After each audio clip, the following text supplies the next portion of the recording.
Hi guys, how are you? Stuck in traffic.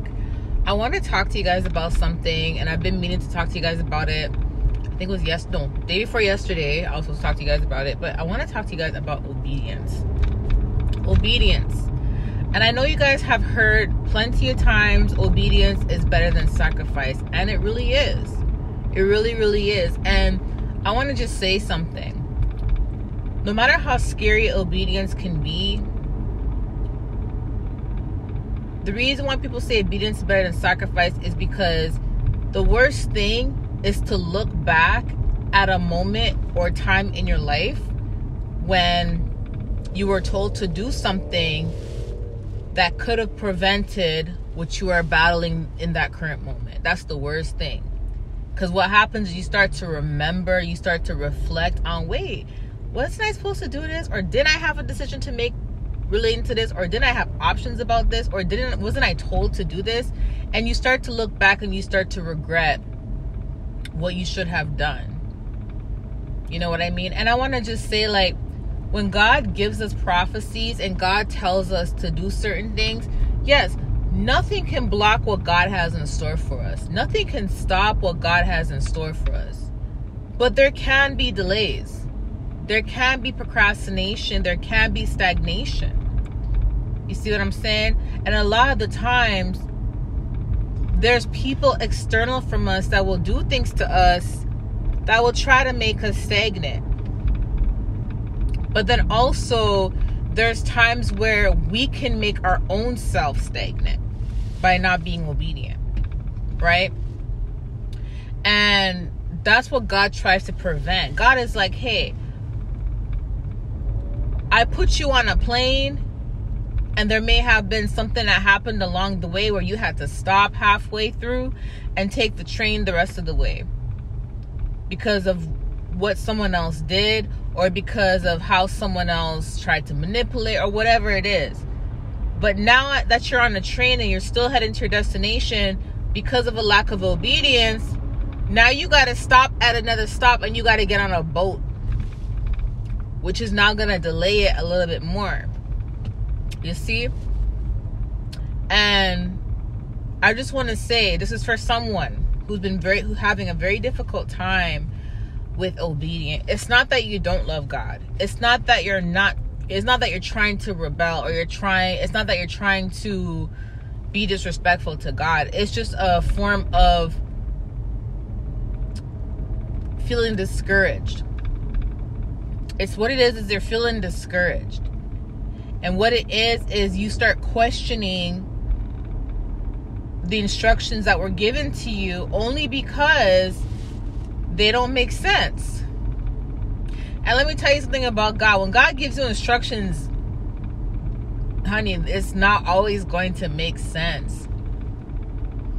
That's the thing about the Lord. It's like, when God tells us to do things, it's not always going to make sense. Most of the times it doesn't even make sense.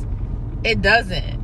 And because we can't see the outcome of it, or we can't see how it can possibly work, that's where the discouragement comes in.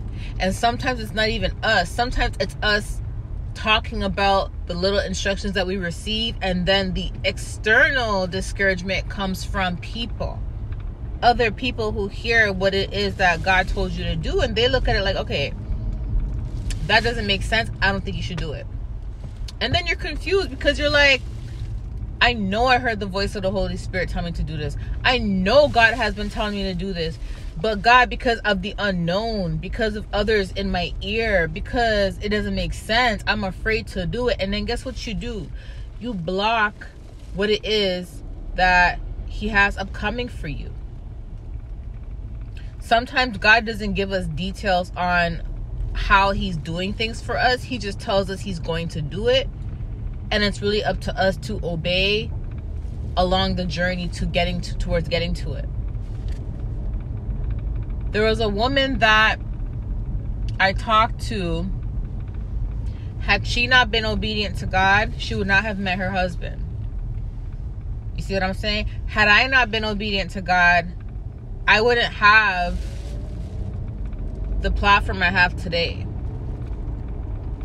When God told me change my career path, not once, but this was like what? I think it was like 3 times he told me to change my career path. 3 times.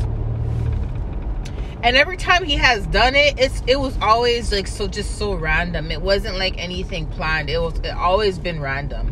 And it's always at the most random times where it's like, God, it's going well. Things are about to shift for me. What are you talking about? It's time for me to change. Time for me to stop.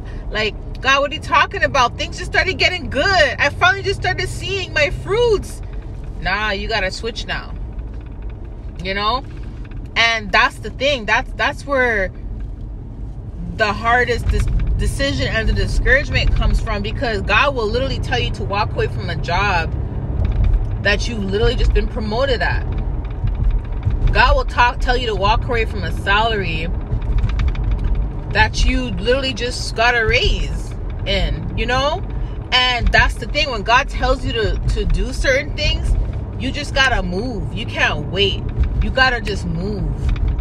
You gotta move, and you can't question him. Because let me tell you something. God can see things that you can't see. God can hear things that you can't hear. God knows what's going to happen. So although in the moment it may look like obeying God is risky, it may feel like obeying God is risky, it may feel like it's not, it may feel like you're giving up a lot in the moment because things just started getting good for you, or you just started receiving certain things. But let me tell you something. The obedience will bring you greater and bigger than what you already have. Let me just tell you that. Yeah, you may have to go through a wilderness period. You have to. Everybody does. But I'm telling you, obedience is better than sacrifice. Because God can tell you to walk away from a job. God can say, hey, let's just say your boss comes to you and says, hey, we're going to give you a raise. We're going to give you a raise and a bonus. And this is the most money you've ever seen in your entire life. And the Lord tells you, nope, I have something better for you. You got to walk away. And you're like, God, what are you talking about? Nope, you got to walk away. And then in the moment, you're like, you know you heard God. You fasted about it. You heard God again. But now you're trying to make excuses because you don't want to obey, because this is something that you've never expected in your entire life. This is something you never had in your entire life. So now it's kind of like, you know you heard God. You feel in your heart you heard God. But now your mind is trying to make excuses and trying to twist things. Maybe God never said that. Maybe he meant this. Maybe he meant that. Why? Because you don't want to believe that he really told you to walk away from a life-changing opportunity, because you know that if you walk away, you're going backwards. You feel like you're going backwards. That's what it is. You feel like you're going backwards. And as human beings, we got to stop doing that. We got to stop making excuses and trying to twist things when we know what we heard. We do that because we're uncomfortable with what God is telling us to do. So we tend to do that. So now let's just say you didn't walk away from that job. You decided to stay and take that bonus. And what God had for you was, God actually had a better opportunity coming in. But in order for you to meet that person that was going to bring you that better opportunity, you had to not be at work to meet that person. Because being at that job would mean that you were not going to be at that specific location where God needed you to be to meet the person that was going to give you a bigger opportunity. Because you chose to stay, you kind of missed that opportunity. Or God has to use someone else to bring the same opportunity at a different time. Do you get it? Whereas, let's just say now you left, you obeyed God, you're jobless now, you're in the wilderness, you're jobless, and because you don't have any work to go to now, you decide to go to a certain specific place or location.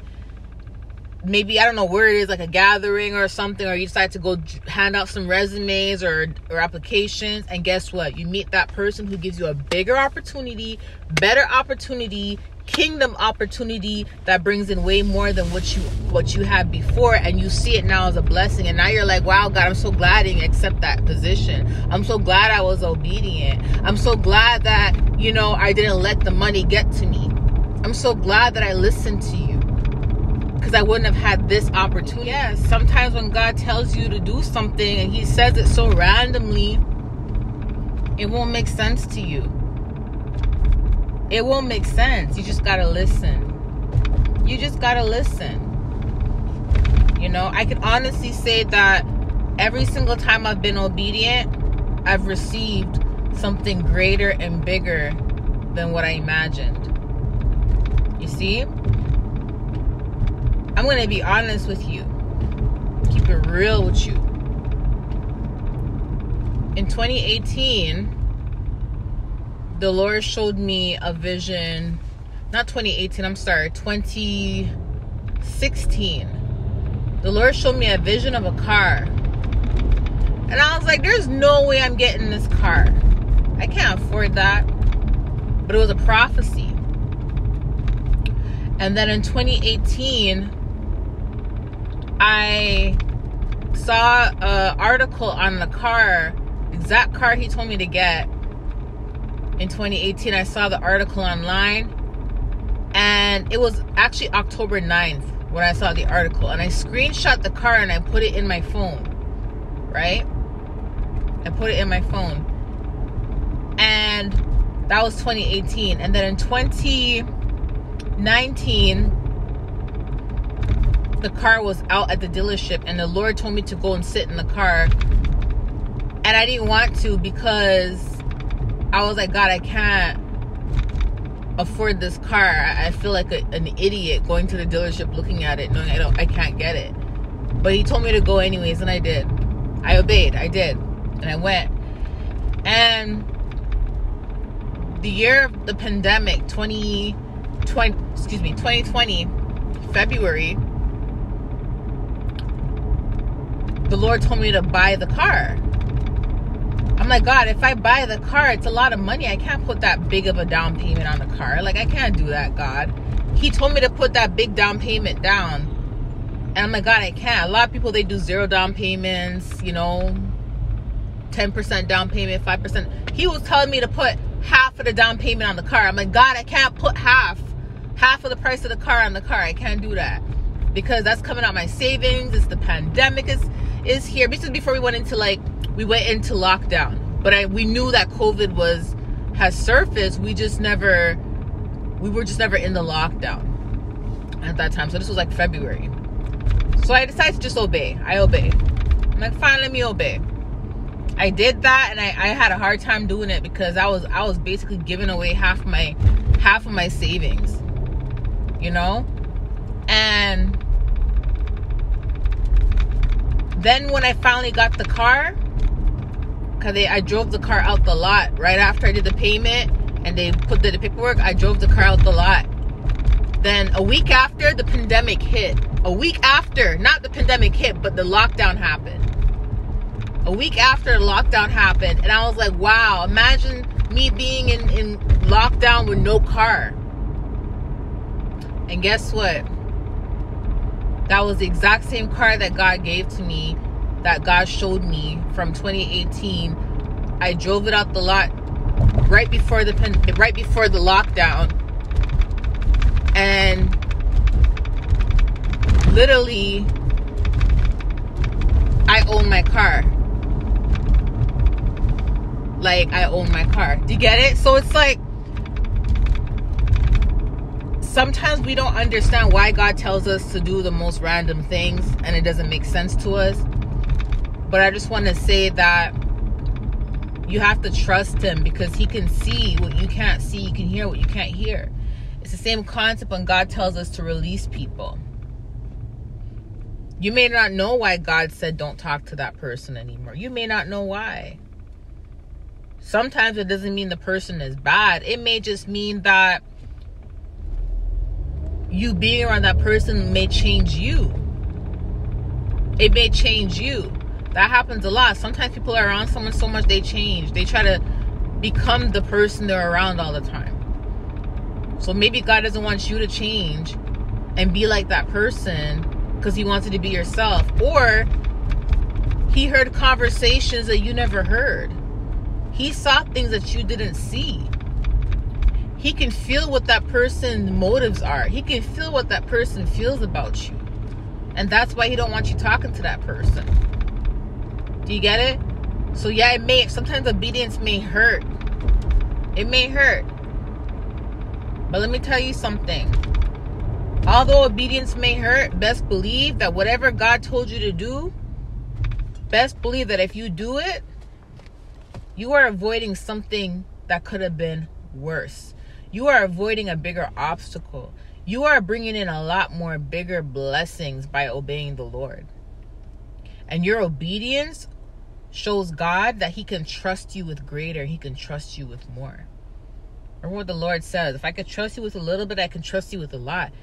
That goes with obedience too. If God can see that you're obedient to him when it comes to the most smallest things, God is not going to hesitate to show you how to change your life. He ain't going to hesitate when it comes to elevating you and putting you in higher positions, because he knows that if I put my child in this higher position that comes with a lot of responsibility, I know my child's going to obey me and do what it is I need them to do, because they've been obedient to me from way back. They've been obedient to me thus far, right? So if God is telling you to randomly move and it don't make sense, you better do it. If he's telling you to leave that relationship and it don't make sense, you better do it. If he's telling you to cut off that friend and it don't make sense, you better do it. If he's telling you to marry someone and it don't make sense, you better do it. If he's telling you to get that job and it don't make sense, you better. Whatever he is telling you to do, regardless if it doesn't make sense or not,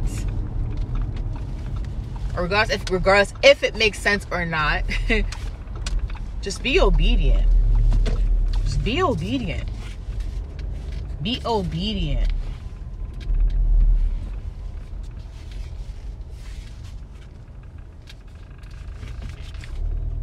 I always tell people, would you rather say I shoulda, woulda, coulda?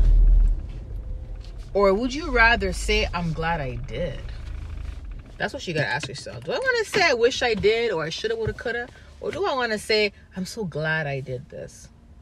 That's what I always tell people when they're afraid to like go after something that they're passionate about, or to do something that God tells them to do. I say, well, do you want to say I shoulda, woulda, coulda, or do you want to say I'm glad I did? Which outcome do you prefer? You get what I'm saying? Think about that. Okay? Be obedient. Whoever this is for, be obedient. Okay? Love you guys. Talk to you soon. Bye.